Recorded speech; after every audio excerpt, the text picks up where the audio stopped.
dari Sa'ad ibn Abi Waqqas, semoga Allah meridhoinya.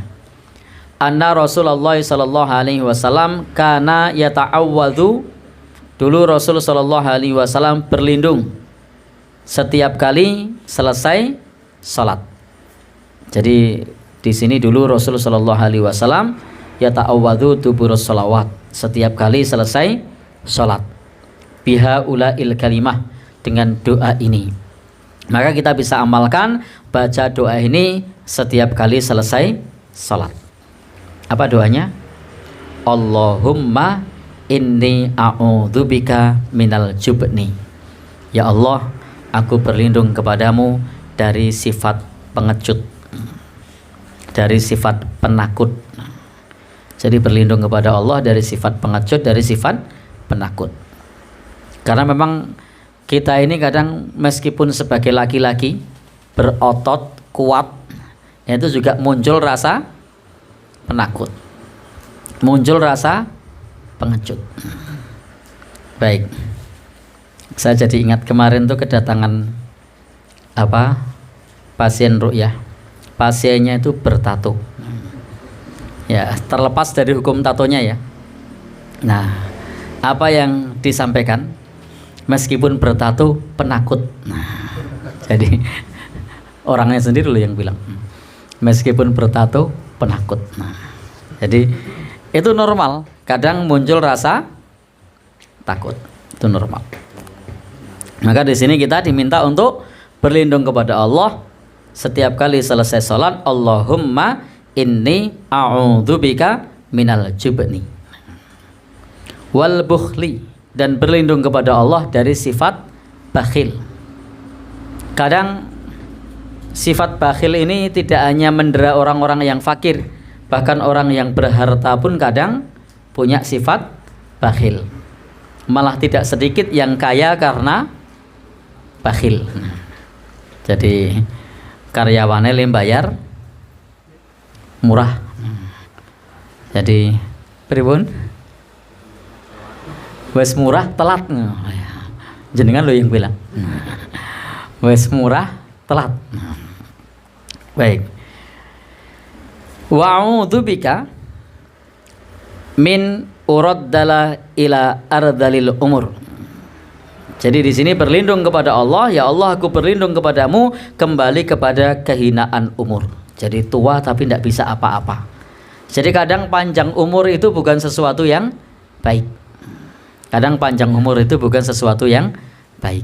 Karena bisa menjadi sebagaimana dalam doa ini, berlindung kepada Allah supaya tidak dikembalikan pada kehinaan umur.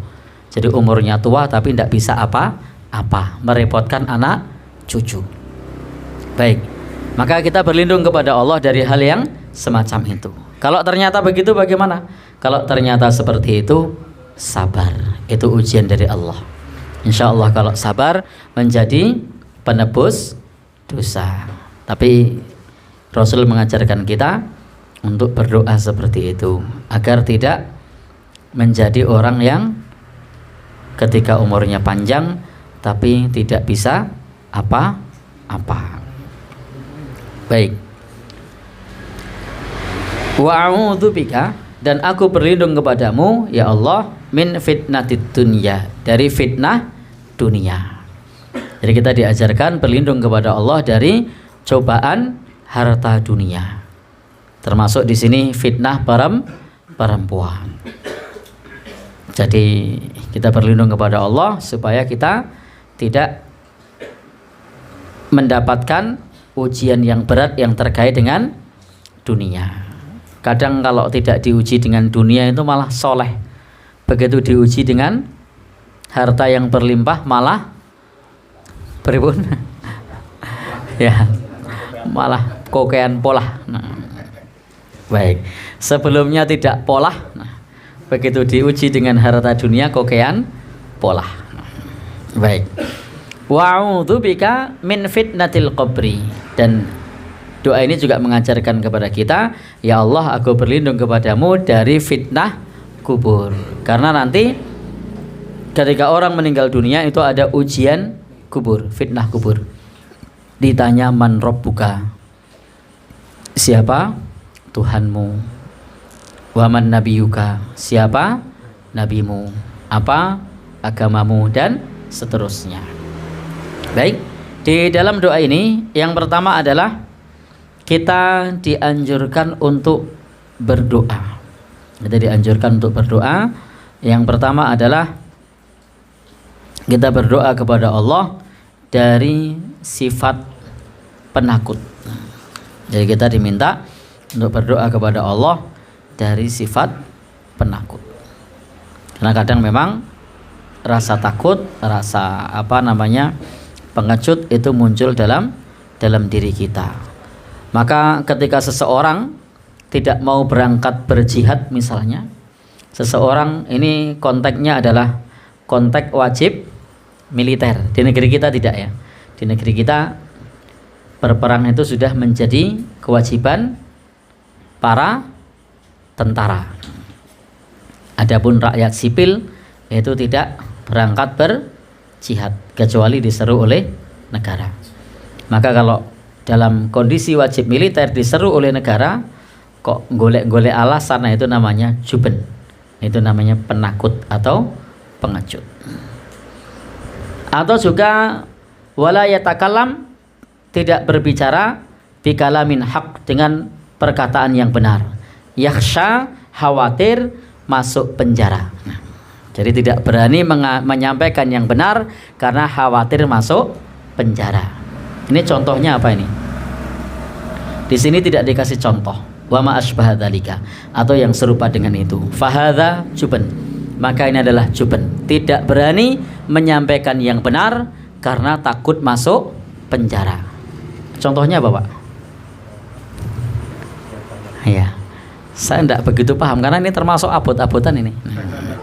Baik, ini termasuk materi abot-abotan kalau ini. Nah, ini yang lebih paham Pak Wakijan ini. Nah, contohnya apa Pak nih? Oh, pun lali. Ternyata sudah lupa juga. Baik. Jadi, pripun Pak? Baik. Jadi tidak berani menyampaikan yang benar karena takut masuk penjara, itu termasuk juga juben. Tidak berani menyampaikan yang benar karena takut cacian dan makian, maka itu juga termasuk juben. Maka kita berlindung kepada Allah supaya tidak dihinggapi juben. Tidak takut omongan orang, tidak takut dicaci, tidak takut dimaki, tidak takut masuk penjara, tidak takut jihad fi sabilillah, dan seterusnya. Tentu saja untuk konteks jihad fi sabilillah itu kalau di negeri kita bagi rakyat sipil itu tidak berangkat jihad kecuali kalau diseru oleh negara, karena jihad sudah dihandle oleh tentara. Tapi kalau yang topik ini tadi yang terkait dengan tidak berani menyampaikan yang hak karena masuk penjara, saya tidak tahu contohnya. Karena tadi saya tanya Pak Wakijan wis lali. Baik. Bapak dan saudara yang berbahagia yang dirahmati Allah Subhanahu wa taala, demikian pula tidak berani menyampaikan yang benar karena takut cacian dan makian orang.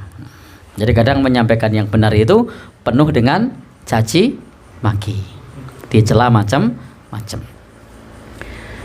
Kemudian juga berlindung kepada Allah Subhanahu wa taala dari sifat bakhil. Apa itu bakhil?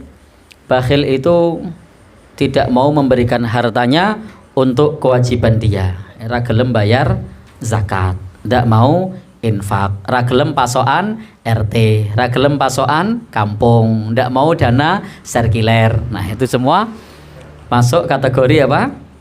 Bakhil. Nah, karena kewajiban itu mestinya ditunaikan. Nah, beda kalau syuh. Syuh itu dia tomak. Jadi kalau syuh itu tomak, sebenarnya dia harus memberi tapi masih ingin mendapatkan.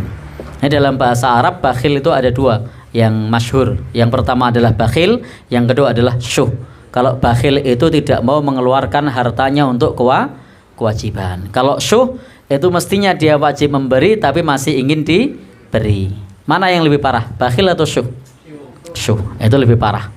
Harusnya itu memberi bantuan malah jaluk bantuan. Ya, baik. Maka kemarin tuh ada